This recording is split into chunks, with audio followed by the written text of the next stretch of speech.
തമിഴ്നാട്ടിൽ നടനും സംവിധായകനുമായ പ്രഭുദേവയ്ക്കെതിരെ പ്രതിഷേധം.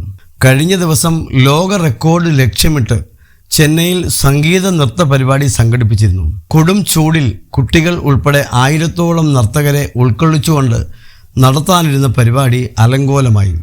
നടൻ എത്താൻ വൈകിയതോടെ ചൂട് കാരണം കുട്ടികളിൽ പലരും തളർന്നു വീണു. ഇതോടെ തമിഴ്നാട്ടിൽ പ്രഭുദേവയ്ക്കെതിരെ പ്രതിഷേധവും ഉയർന്നു. പ്രഭുദേവയുടെ ഗാനങ്ങൾക്കനുസരിച്ച് 100 മണിക്കൂർ തുടർച്ചയായി നൃത്തം ചെയ്യുന്ന പരിപാടിയാണ് സംഘടിപ്പിക്കാൻ തീരുമാനിച്ചത്. രാജരത്നം സ്റ്റേഡിയത്തിൽ നടക്കുന്ന ചടങ്ങിൽ പ്രഭുദേവ എത്താമെന്ന് അറിയിച്ചിരുന്നു.